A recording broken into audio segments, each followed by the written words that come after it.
지금 주식 시장을 보고 계신가요? 아니면 비트코인 차트를 띄워놓고 한숨을 쉬고 계신가요? 여러분, 지금 시장에서 정말 기이하고, 아니 솔직히 말씀드리면 등골이 오싹해지는 일이 벌어지고 있습니다. 혹시 눈치채셨습니까? 지금 금값은 그야말로 미친 듯이 오르고 있습니다. 연일 뉴스에서는 역사상 가장 비싼 금값 천장 뚫었다 이런 헤드라인이 도배되고 있죠. 이해는 됩니다. 전쟁이다 뭐다 세상이 시끄럽고 경제가 불안하니까 안전자산인 금으로 돈이 몰리는 거 지극히 상식적이죠. 그런데 말입니다. 정말 이상한 건 바로 비트코인입니다. 우리가 흔히 비트코인을 뭐라고 부릅니까? 디지털 금이라고 하잖아요. 달러 가치가 떨어지거나 세상이 불안하면 금과 함께 손잡고 오르는 게 우리가 알던 지난 10년의 공식이었습니다. 이른바 커플링 관계가 정석이었죠. 그런데 지금 상황을 한번 보세요.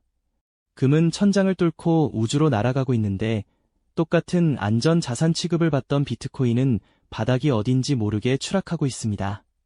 완전히 정반대로 아주 기형적으로 움직이고 있죠. 많은 분들이 이렇게 생각하고 넘기셨을 겁니다. 아유, 코인판에 또 무슨 악재가 터졌나 보네. 규제한다고 난리인가? 누가 해킹당했나? 단언컨대 절대 아닙니다. 지금 비트코인이 무너지는 건 코인 개별의 문제가 아닙니다. 이것은 지금 전 세계 금융시장의 심장이라고 할 수 있는 미국, 그 중에서도 가장 은밀하고 깊숙한 곳에서 피가 멈추고 있다는 아주 강력하고 섬뜩한 경고 신호입니다. 오늘 제가 드릴 이야기는 단순히 비트코인 사세요, 마세요 하는 시시한 투기 이야기가 아닙니다. 범인은 바로 미국 재무부에 있습니다. 재무부가 최근 비밀리에 그리고 아주 공격적으로 시장에 던진 이것이 전 세계 금융시장의 유동성을 마치 거대한 진공청소기처럼 빨아들이고 있기 때문입니다. 오늘 이야기를 끝까지 들으셔야 하는 이유는 명확합니다. 여러분이 비트코인 투자자가 아니더라도 상관없습니다. 주식을 하든 부동산을 하든 아니면 현금을 쥐고 있든 지금 비트코인이 보내는 이 처절한 구조 신호를 무시한다면 정확히 3개월 뒤 여러분의 주식 계좌와 자산은 소문 없이 녹아내릴 수도 있습니다. 대체 미국 재무부가 무슨 짓을 벌인 건지, 그리고 이 사태를 막기 위해 연준 의장 파월은 어떤 긴급 처방을 내렸는지, 그 결과 앞으로 주식시장은 어떻게 움직일지 오늘 완벽하게 그리고 아주 쉽게 풀어서 정리해드리겠습니다. 준비되셨나요? 자, 돈의 흐름을 읽는 진짜 눈을 뜨러 가보시죠. 먼저 팩트체크부터 제대로 하고 넘어가겠습니다. 요즘 주식 계좌 열어보기가 무서우시죠? 하루는 오르는가 싶더니 다음 날은 이유도 없이 폭락하고 도대체 시장이 왜 이렇게 널뛰기를 하는지 기준을 잡기가 정말 힘든 시기입니다. 한마디로 정의하자면 지금 시장은 유동성 가뭄의 초입에 와 있습니다. 경제 뉴스에서는 경제 지표가 좋다, 나쁘다, 실업률이 어쩌고 떠들지만 사실 월스트리트의 진짜 선수들이 보고 있는 건 딱 하나예요. 시장에 돌고 있는 달러의 총량이 줄어들고 있다. 바로 이겁니다. 보통 우리가 투자 교과서에서 배우기로는 이렇습니다. 경기가 불안하면 안전자산인 금과 달러가 오르고 경기가 좋아서 유동성이 넘치면 위험 자산인 주식과 코인이 오른다. 그런데 지금은 아주 골 때리는 상황입니다. 금값은 최고점 수준입니다. 그런데 주식시장도 나름 꽤 버티고 있어요. 하지만 유독 비트코인만 힘을 못 쓰고 있습니다. 여기서 첫 번째 질문을 던져야 합니다. 왜 비트코인만 왕따를 당하고 있을까요? 아마 비트코인은 원래 변동성이 크잖아. 최근에 마운트 곡슨이 뭐니 악재가 많았잖아 라고 생각하실 수 있습니다. 네, 맞습니다. 하지만 여러분, 냉정하게 생각해보세요. 비트코인이 고작 그런 뉴스 몇 개에 이렇게 오랫동안 구조적으로 하락 추세를 그릴까요? 지금의 하락은 질이 다릅니다. 악재가 터져서 떨어지는 게 아니라 반등할 돈이 없어서 주저앉고 있는 겁니다. 마치 건강한 사람은 감기에 걸려도 며칠 앓고 일어나지만 면역력이 바닥난 환자는 가벼운 감기만 걸려도 생명이 위험해지는 것과 같습니다. 지금 비트코인은 면역력, 즉 시장의 기초 체력인 유동성이 완전히 고갈된 상태라는 뜻입니다. 여기서 아주 중요한 개념 하나를 짚고 넘어가야 합니다. 바로 유동성 민감도라는 개념입니다. 초등학생도 이해할 수 있게 비유를 들어볼게요. 자, 머릿속에 아주 거대한 수영장을 하나 상상해 보세요. 이 수영장이 바로 우리가 투자하고 있는 금융시장이고 수영장에 가득 채워진 물이 바로 달러 유동성입니다. 그리고 이 물 위에 여러 가지 튜브가 둥둥 떠 있습니다. 아주 크고 무거운 고무 튜브가 바로 금이고요. 가볍고 빵빵하게 바람이 들어간 화려한 튜브가 바로 비트코인입니다. 수영장에 물이 콸콸 쏟아져 들어올 때는 어떨까요? 무거운 금 튜브도 뜨지만 가벼운 비트코인 튜브가 훨씬 더 빠르고 높게 솟구쳐 오릅니다. 그런데 반대로 누군가 수영장 바닥에 있는 배수구 마개를 몰래 열어버렸습니다. 물이 빠지기 시작합니다. 수위가 낮아지면 어떤 일이 벌어질까요? 가장 먼저 바닥에 닿아서 긁히는 건 누구일까요? 네, 바로 가장 민감하게 반응하는 자산, 가장 투기적인 성격이 강한 자산부터 타격을 입습니다.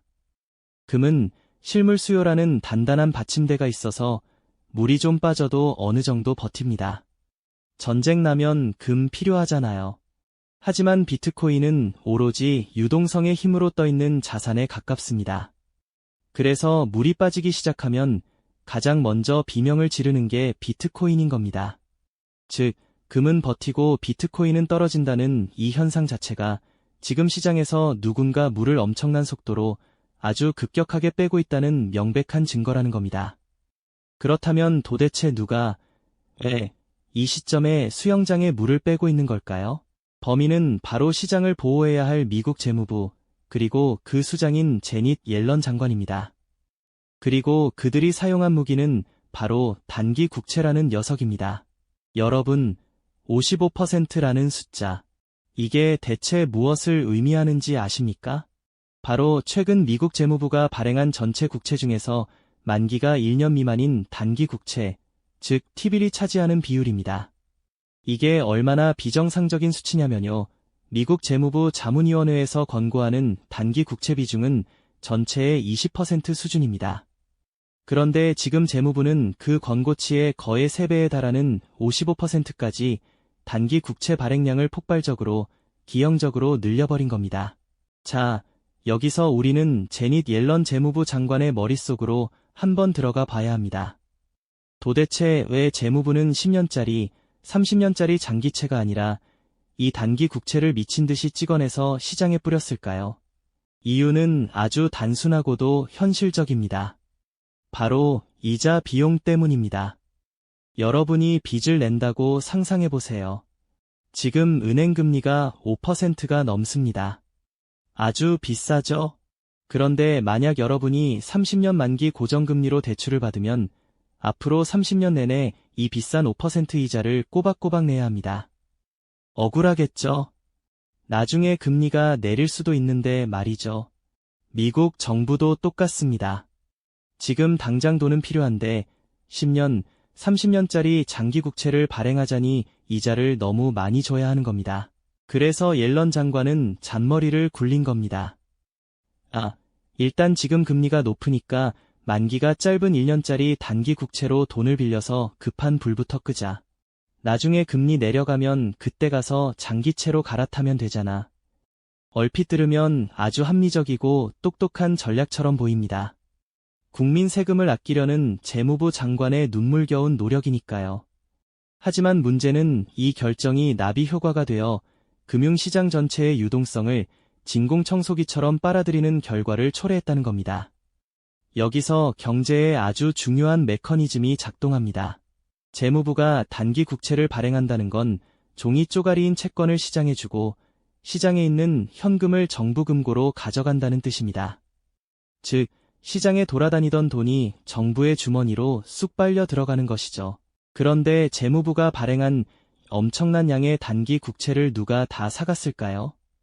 이게 핵심입니다. 바로 머니마켓 펀드, MMF라고 불리는 단기 자금 시장의 큰손들이 사갔습니다. 원래 이 MMF 형님들은 돈을 어디에 두고 있었냐면 연준의 역레포, 리버스 리포라는 창구에 돈을 맡겨두고 있었습니다. 역레포는 쉽게 말해 연준이 운영하는 초단기 예금 통장 같은 겁니다. 그냥 안전하게 돈 넣어두고 쏠쏠한 이자를 챙기고 있었죠. 그런데 재무부가 갑자기 나타나서 꼬시는 겁니다. 야, MMF야. 연준 역레포 통장보다 내가 발행한 단기 국채 금리가 조금 더 높은데 이거 안 살래? 자본주의는 냉정하죠. 0.01%라도 이자를 더 주면 돈은 움직입니다. 그래서 MMF 자금들이 역레포 창구에서 우르르 빠져나와서 재무부의 단기 국채로 대거 이동했습니다. 우리는 이걸 머니 무브라고 부릅니다. 여기까지 들으면 그냥 돈이 오른쪽 주머니에서 왼쪽 주머니로 옮겨간 거 아니야? 그게 뭐가 문제인데? 라고 생각하실 수 있습니다. 하지만 진짜 문제는 바로 이 과정에서 시장 전체를 떠받치던 완충제 역할을 하던 잉여 유동성이 말라버렸다는 사실입니다. 역레포 잔고, 즉 시장이 가지고 있던 비상금 통장의 잔고가 2조 달러 수준에서 순식간에 3천억, 4천억 달러 수준까지 급감했습니다. 바닥이 보이기 시작한 겁니다. 이게 비트코인과 무슨 상관이냐고요? 아주 밀접한 상관이 있습니다. 아까 제가 비트코인은 수영장에 떠있는 가벼운 튜브라고 말씀드렸죠. 물이 많을 때는 아무 걱정 없이 둥둥 떠 있습니다. 하지만 지금 재무부가 단기 국채라는 스펀지를 던져서 수영장의 물을 척척 빨아들이고 있는 겁니다. 역레포 잔고가 줄어든다는 건 시장이 충격을 받았을 때 완충 작용을 해줄 쿠션이 사라진다는 뜻입니다.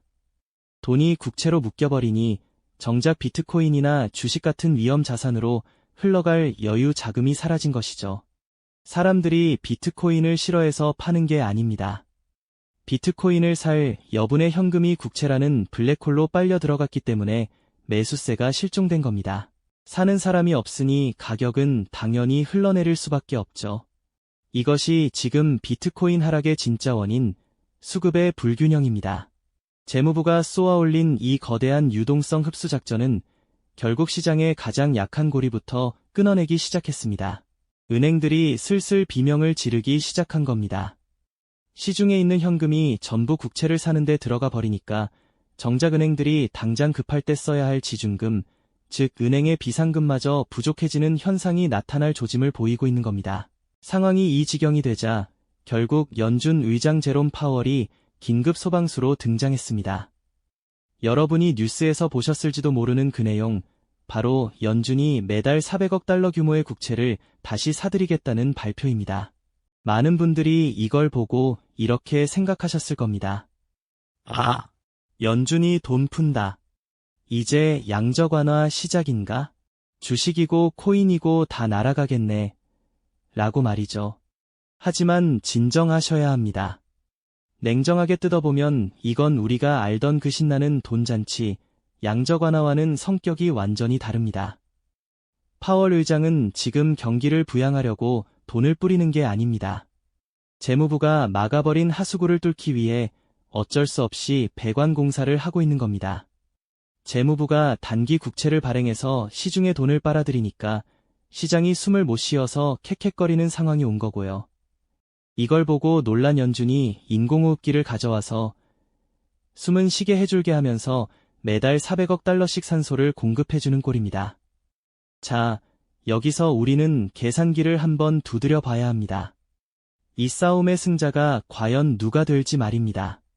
한쪽에서는 재무부 장관 옐런이 수천억 달러 규모의 국채를 쏟아내며 시중 자금을 진공청소기처럼 빨아들이고 있습니다.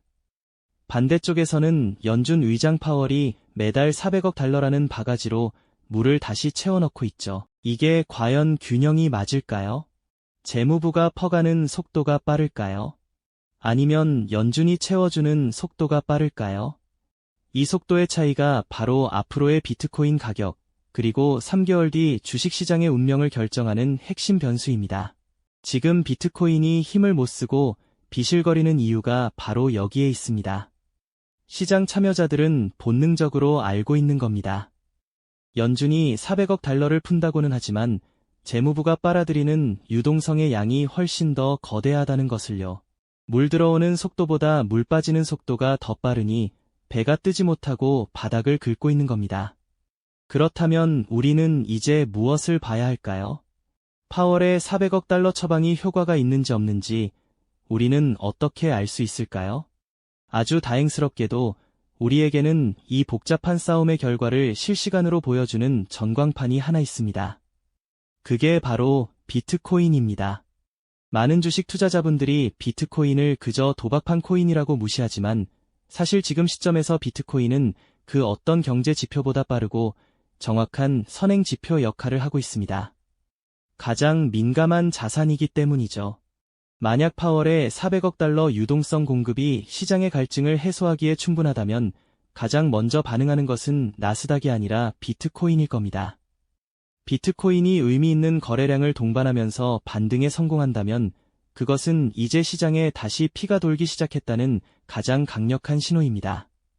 그리고 그때가 되면 주식시장도 뒤따라서 안도 랠리를 시작하겠죠.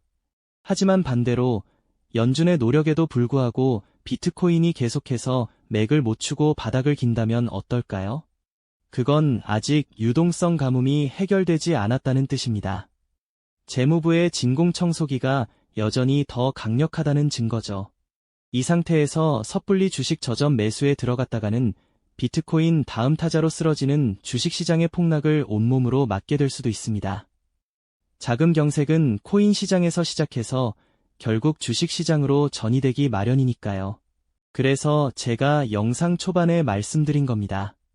비트코인 투자자가 아니더라도 지금은 반드시 비트코인 차트를 띄워놓고 계셔야 한다고 말이죠.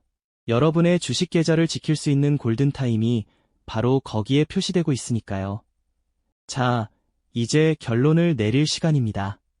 우리는 이 혼란스러운 시장에서 당장 내일 아침부터 무엇을 확인하고 어떻게 행동해야 할까요? 마지막으로 여러분이 실천해야 할 구체적인 행동 강령 3가지를 정리해 드리겠습니다. 이 3가지만 기억하셔도 여러분은 남들보다 최소 한 달은 먼저 움직일 수 있습니다. 첫 번째, 비트코인의 추세를 주식 투자의 신호등으로 삼으세요. 많은 주식 투자자분들이 비트코인은 너무 위험해. 나는 안전하게 삼성전자나 애플만 살 거야 라고 말씀하십니다. 하지만 그 안전한 주식들이 떨어지기 전에 가장 먼저 비명을 지르는 게 비트코인입니다. 옛날 광부들이 탄광에 들어갈 때 카나리아라는 새를 데리고 들어갔던 것 기억하시나요? 유독 가스가 나오면 사람보다 먼저 카나리아가 쓰러지니까 그걸 보고 탈출하려고 데려간 거죠. 지금 금융시장의 카나리아는 비트코인입니다. 매일 아침 일어나서 비트코인 가격을 확인하세요. 연준이 돈을 푼다는 뉴스가 나왔는데도 비트코인이 반응하지 않고 계속 흐른다면 그건 주식시장에도 곧 먹구름이 닥친다는 강력한 경고입니다. 이때는 주식 비중을 줄이고 현금을 확보해야 합니다. 반대로 비트코인이 바닥을 다지고 거래량이 터지면서 올라온다면 그때가 바로 주식시장의 저점 매수 타이밍입니다. 두 번째, 미국 재무부의 국채 발행 계획을 체크하세요. 너무 어렵게 들리시나요? 복잡한 보고서를 다 읽을 필요는 없습니다. 딱 하나, 분기별 국채 발행 계획, 영어로 QRA, Quarterly Refunding Announcement 라고 하는 발표가 나올 때 뉴스 헤드라인만 보시면 됩니다. 여기서 재무부가 단기 국채 비중을 줄이겠다, 혹은 장기채를 늘리겠다, 이런 멘트가 나오는지가 핵심입니다. 만약 재무부가 앞으로는 단기 국채 발행을 좀 줄일게라고 한다면 그건 시장에 있는 돈을 그만 빨아들이겠다는 항복 선언이나 다름없습니다. 그때는 정말 큰 기회가 옵니다. 유동성이 다시 풀린다는 뜻이니까요. 하지만 여전히 단기 국채로 막겠다라고 한다면 보수적으로 접근하셔야 합니다. 세 번째, 당분간은 현금이 쓰레기가 아니라 현금이 왕이라는 사실을 인정하셔야 합니다. 인플레이션 시대에 현금 들고 있으면 손해라는 말 들으셨죠? 하지만 지금처럼 유동성이 말라가는 수축기에는 현금만큼 강력한 무기가 없습니다. 주식이 싸 보인다고 덜컥 사지 마세요. 지하 1층인 줄 알았는데 지하 3층, 4층이 있을 수 있습니다. 비트코인이 확실하게 고개를 들고 연준과 재무부의 엇박자가 해소될 때까지 기다릴 줄 아는 인내심이 지금은 최고의 투자 기술입니다. 내가 사고 싶을 때 사는 게 아니라 시장이 사라고 신호를 줄 때 사는 것, 그게 바로 고수들의 영역입니다. 오늘 이야기를 요약하겠습니다. 금값은 오르는데 비트코인이 떨어지는 기이한 현상. 그 뒤에는 미국 재무부의 과도한 단기 국채 발행이라는 유동성 블랙홀이 있었습니다. 연준이 뒤늦게 400억 달러를 들고 와서 수습하고 있지만 아직 재무부의 진공청소기를 이기기에는 역부족인 상황입니다. 이 힘겨루기가 끝나는 시점, 그 변곡점을 가장 먼저 알려주는 것은 바로 비트코인입니다. 여러분의 소중한 자산을 지키는 것은 막연한 감이나 운이 아닙니다. 거대한 돈의 흐름을 읽는 눈, 그리고 팩트에 기반한 논리입니다. 비트코인이 보내는 이 신호가 긍정적으로 바뀔 때 제가 가장 먼저 다시 분석해서 여러분께 알려드리겠습니다. 시장이 아무리 흔들려도 중심을 잡고 있으면 기회는 반드시 옵니다. 그때까지 섣불리 움직이지 마시고 이 거대한 판을 냉정하게 지켜보시길 바랍니다. 오늘 영상이 여러분의 투자 판단에 도움이 되셨기를 바랍니다.